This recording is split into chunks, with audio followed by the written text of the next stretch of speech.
So today I'm going to give you a demo of my little software program, my Mandelbrot Zoom In Surfing program that I showed you a while back.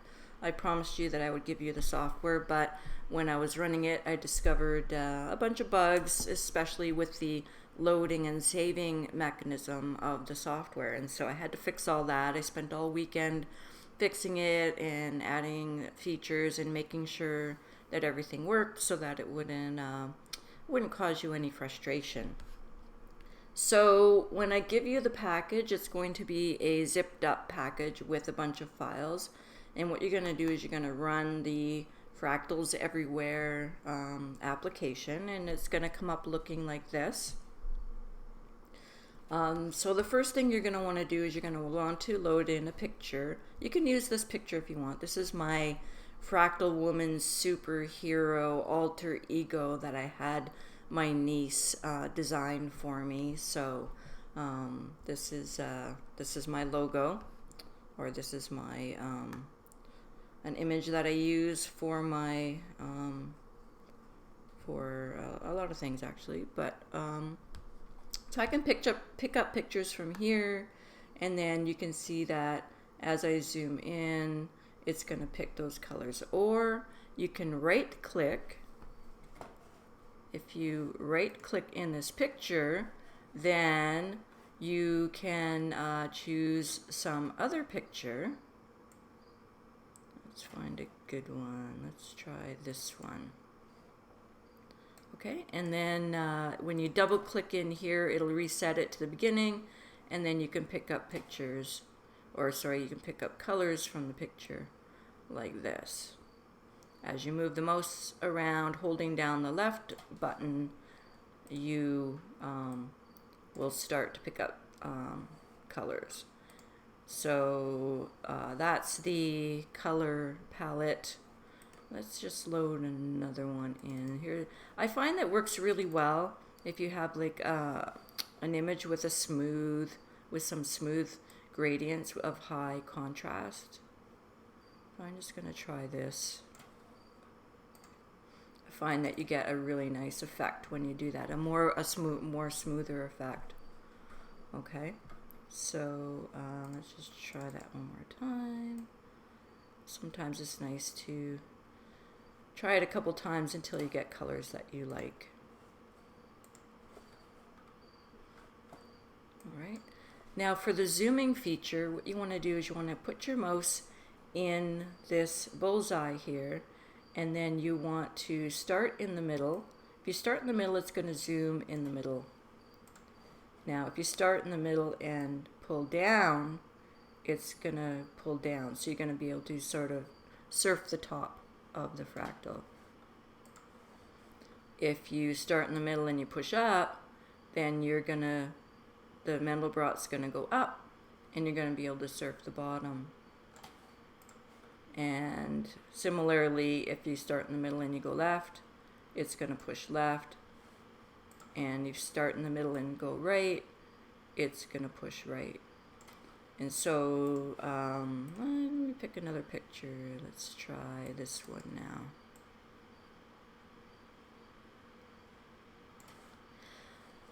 Also, when you're generating your palette, let's say you pick up a bunch of colors and you see there's a region in here that's kind of smooth, and you might want to just put a little yellow in there or something like that. You can click anywhere in here and you can start picking up colors. Let's say I want to try something different in here. You can pick up colors in there. So let's reset that, and now we're going to do a little surfing. Okay, so let's say we want to record a sequence. Okay, so I'm going to click the record button. So now it's going to record all my moves, and so now I'm going to zoom in. I'm going to go to the top here because I find that it doesn't take as many iterations. So the goal of the game is to stay within this. I'm going to start recording because I'm going to explain a few more things before I record. The goal of the game is to stay on this boundary here, because if you go, let's say you go over here, okay, eventually it's just going to be completely homogeneous, and it's not going to give you any more information. If you zoom into the black part, now the black part takes more iterations. It's actually harder for my algorithm to resolve the inner points than it is to resolve the outer points. And so you want to go to the edge of the black, but you want to try to stay away from it as much as possible. So now we're going to record. And I'm going to surf up here again because I don't want this to take too much time. Okay, so there's a brought. Okay, so I want to move away from the black, so now I'm going to push down. The more I pull down, the faster it goes down. And when I go back to the middle, it just stays centered. So you want to try to center. Once you center on the complex region, then you can just stay in the center and it'll just zoom. You can push it a bit. It'll just zoom. It won't move left or right until you move left or right. Now you can see it's kind of getting chunky. It's kind of slowing down. So I'm going to show you some stuff up here. Okay, so up here I'm showing the number of iterations it's taking on average to generate these points. And then this is the precision. In other words, this is the spacing of the pixels. This is actually the pixel size at the scale that I'm zooming in on right now. So I'm going to keep zooming. And you can see as I continue to zoom, I want you to watch these numbers if you can see them. You're going to get more and more zeros. The zeros are going to start creeping down here until eventually you run out of digits of precision. And that's the digits of precision I was talking about in the last video, where you end up hitting the brick wall. You end up hitting the brick wall and there's no more digits of precision. And this is, again, this is a 32-bit program. And actually, even with the 64-bit program, you only get 32-bit digits of precision, not bits, but digits. But right now we only have 17 digits. So if you count the number of digits past the decimal place, that is known as the digits of precision. And yes, you can be at different scales, but you can only have 7 at whatever scale it is you're modeling in your computer model. You're only going to get 17 digits of precision, unless you do some trick, unless you get some special toolkit to give you more digits. And I've done that. I wrote my own. I found some other ones. I have one called Double Double, which would give me 34, twice as many, 17 times 2 digits of precision. And so then I could zoom in for twice as long. Or I could zoom in to twice as many decimal places. Okay, so this is getting pretty close. So now I've only got 2 digits left here on the right, and this is probably as close as I want to get to the brick wall if I want to make a recording. So now we're going to hit stop, and then you can preview your sequence by hitting the preview button. Okay, and you can watch it go all the way through the sequence that we just did. Okay, and then I'm gonna stop it. You can stop it and it'll say done. You don't have to watch the whole thing, but just to make sure that it was in fact recording. And then you want to hit save. Okay, and when you hit save, what you want to do is you want to give your movie a name. So I'm going to type in movie 8 because I don't think I've used that one yet. Okay, so I'm going to type in movie 8. And then it's going to take a while because I had stored a lot of information while you're zooming. So it takes about maybe, depends on how long your sequence is, it takes maybe a few seconds for it to save. Okay, and then when you want to generate the movie, you hit make movie. And what it's going to do is it's going to generate in whatever resolution you want, and I'm going to show you what's going on here. So let's see, movie 8. So you can see the images are being generated. So when you save your movie, what it does is it saves a bunch of files. Okay, it saves a bunch of files.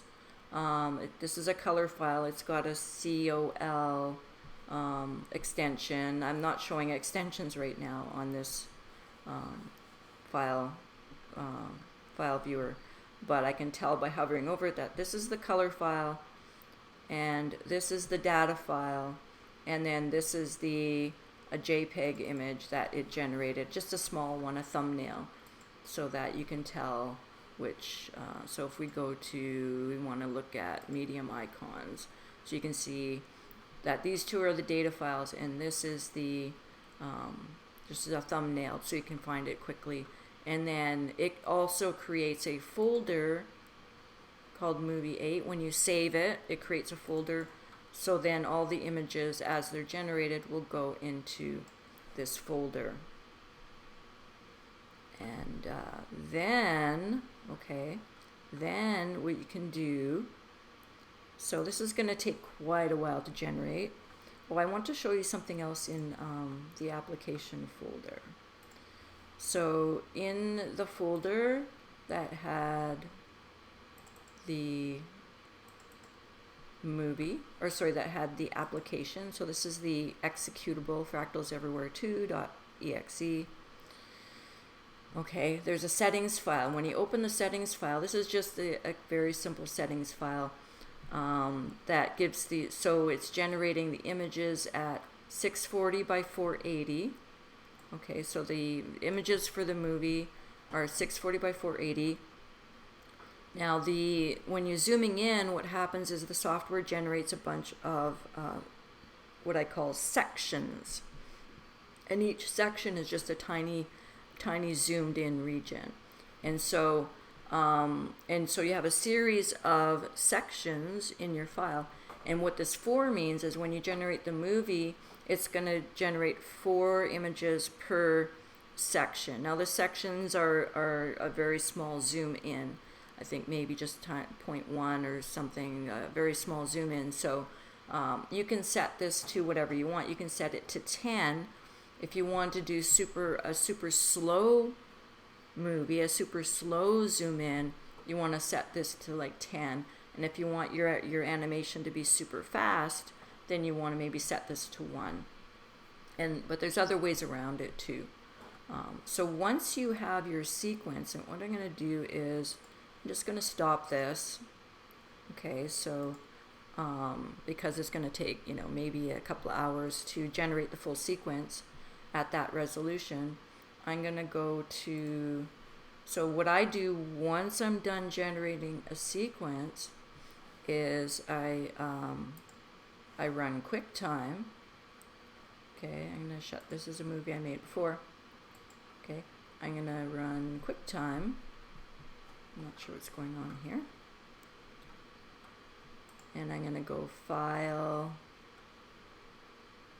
Open Image Sequence. And then I'm going to pick I'm going to open up the Movie 8 folder.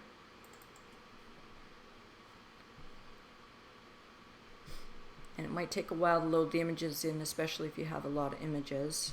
Well, that's the Movie 6 folder, that's why it's taking so long. Let me pick a different folder.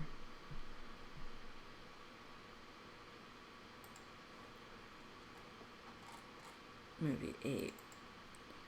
And then you want to go scroll, and you want to pick the very first image in the sequence, 000.jpg, open it up, and then you get to choose the frames per second.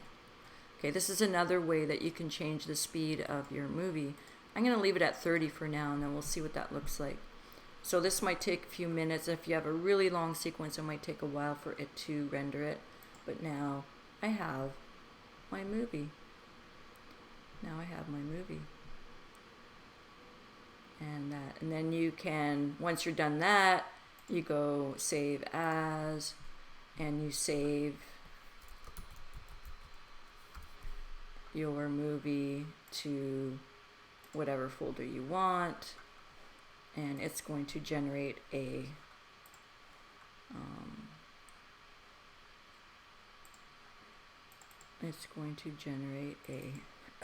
excuse me, a movie, a .mov file, which you can then import into iMovie or to whatever you want, and there you go. Okay, there's a couple of more things I just want to show you. That's the workflow. That's the workflow. Okay, I'm going to start this up again because for some reason there's still a few little quirky bugs, like if you go away, the bullseye goes away. So just restart the application, and you could actually load back in this sequence if you want to. Or that will load in the colors. If you like the colors, you can load in a sequence where you like the colors, and then you can just restart. This computer's been working hard, so it's slowing down quite a bit. It's not working very well. Let's try that again. Anyways, I'm going to show you a couple more features without the colors. When you're zooming in, if you hit X, that's X like as in X-ray, it spins clockwise. And if you hit Z, it spins counterclockwise. Okay, and if you hit C for counterclockwise, if you hit C, it stops spinning. So X spins clockwise, Z spins counterclockwise, and the letter C will stop the spinning altogether, and it'll just keep zooming. If you right click, it's going to zoom out. Okay, if you right click and hit Z, it's going to zoom out and spin counterclockwise, and you're going to see where you came from. You're going to see where you came from. And eventually it'll zoom out to the original Mandelbrot.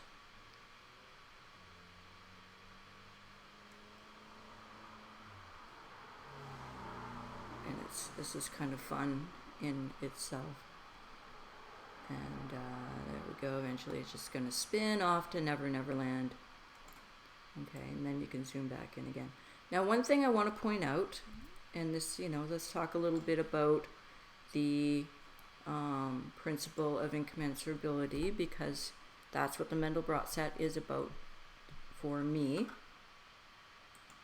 Okay, so here we have, now I've changed my names a little bit. I used to call the inside of the Mandelbrot set counter space, and the outside I used to call space, but there, just the terms space and counter space are a little confusing, and so I decided to use the terms inner world for the black region and outer world for the outer region. Now, if you read my presentation that I gave, that I told you about in a previous video, you will see that I'm calling this inner world and I'm calling this outer world. It makes more sense and it's easier to remember. Inner world would be the nucleus of the atom is inner world, and the electron shells are outer world.